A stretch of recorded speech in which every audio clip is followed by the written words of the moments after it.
Listening Library presents Weird, Sad, and Silent by Alison McGhee. Read for you by Krysta Gonzales. Content note. Please be aware that this novel includes minor references to physical abuse. For the little girl who grew up to be Aria Williams Dominguez. 1. To begin, my name is Daisy Jackson. I am 10 years old, or as we say in Roman numerals, X years old. I am a 5th grade student at Haven Elementary. Here are a few other random facts about me just to get us started. 1. I live with my mama. 2. We live in an apartment building. 3.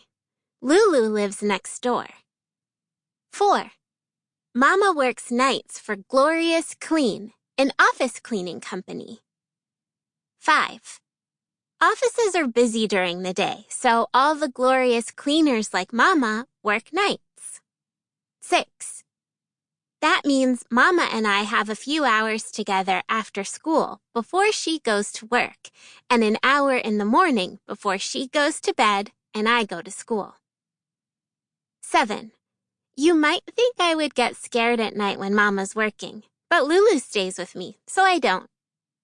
8. I have a future cat whose name is Rumblepaws. He's currently a feral cat, but I've come up with a plan to get him to trust me. 9. My Rumblepaws trust plan may take a while because right now Rumblepaws does not trust me at all. 10. Are you tired of the numbers on this list? I hope not. I have to memorize them up to 100, or C, as we say in Roman numerals. 2. Miss Capon, our math teacher, is the one who gave us the Roman numeral assignment. Nobody else likes the assignment but me. Probably because they don't love to count the way I do. My favorite number to count to is 111, or CXI, as we say in Roman numerals. My second favorite number is 222, or CCXXII. Someday I might tell you why I love these numbers. Might. Miss Capon tells us to look for repeating patterns in math, but repeating patterns also apply to words. Words like yet and might and someday. My future cat Rumblepaws isn't my friend, yet. Right now, he hunches low in the weeds that grow along the side of our building. He won't come near me, yet. But someday, in the future, Rumblepaws might sit on my lap and let me brush and pet him. Someday, in the future, Rumblepaws might fall asleep on my lap and purr. The basics of my Rumblepaws trust plan are as follows. 1. Bribe him with food, like tuna, so he can't resist me. 2. Sit and watch him while he eats. Silently hold out my hand so he gets used to my scent. 3. Be there every day for Rumblepaws, no matter what. 4. Envision the day when Rumblepaws is purring on my lap. 3. Miss Capon says visualizing can help us get better at our goals. She was talking about things like math and grades, but I think visualizing can also apply to terrified feral cats and girls who live in apartment buildings. Instead of visualizing, I've decided to call it futurizing. The future has not yet come, but I'm working on it. Here's how I futurize Rumblepaws.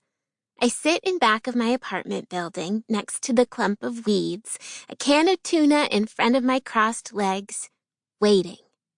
I pick up the tuna can and slowly peel back the top and slowly set the open can on the ground in front of me. Then I put my hands behind my back and start counting with my fingertips. 1, 2, 3, 4, 5, 6, 7, 8, 9, 10, 11. All the way up to my favorite number, 111, or as you might already know, CXI in Roman numerals. I started counting back when we still lived with my mama's ex-boyfriend. I keep my hands behind my back, fingertips tapping as lightly as possible so there's no movement. No movement is essential. It's only when I'm still that rumble pause feels safe enough to approach. Today is only one day. There will be many more to come for me and rumble pause. 4. Over and over my fingertips tap. I still my breathing as slow and light as I possibly can. The brick behind my back is warm from the sun. I slip my eyes, cat-like. I try to imagine my way into Rumble Paw's mind and heart. Try to imagine what it's like to have no home, to slink along the side of our apartment building, hidden by the tall weeds, drawn by the smell of tuna. Does he think about me? Does he even know I'm there? Or am I invisible? Counting is one thing I'm good at, and invisibilizing myself is another. I lean against the warm brick, smell the tuna waiting in its can.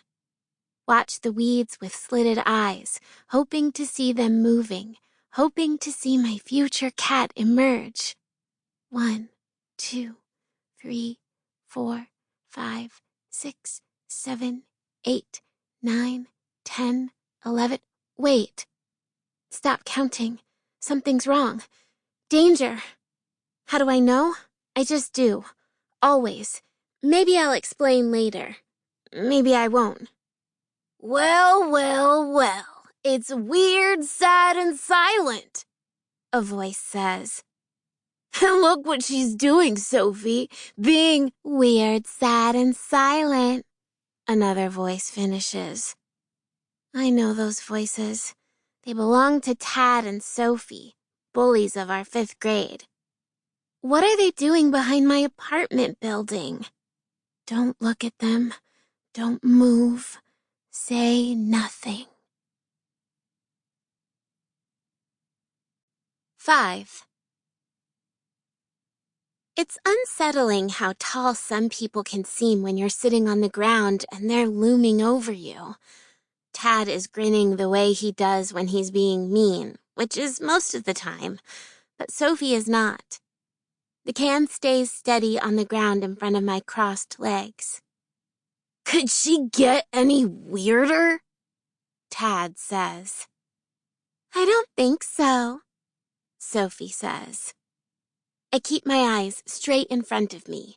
I stay completely still. To the outside observer, I don't even notice who's standing in front of me. But behind me, my fingertips press wildly. 1, 2, 3, 4, 5, 6, 7, 8, 9, 10, 11. And inside of me is a whole different story. Inside of me, I'm back in time 2 years ago on the day Tad and Sophie first gave me the nickname Weird, Sad, and Silent. On that day, I was in the Haven Community Garden, running around, touching each raised bed and calling out the numbers. Out loud, which I never do. 1 to 111, or I to CXI in Roman numerals. There are 30 raised beds in the community garden. I ran past every one 3+ times until I got to my favorite number, 111. That's when I looked up and saw Tad and Sophie laughing at me.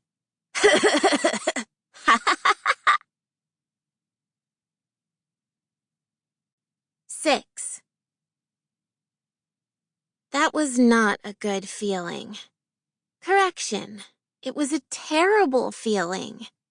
The second I saw them, I went silent, like I do when I'm scared.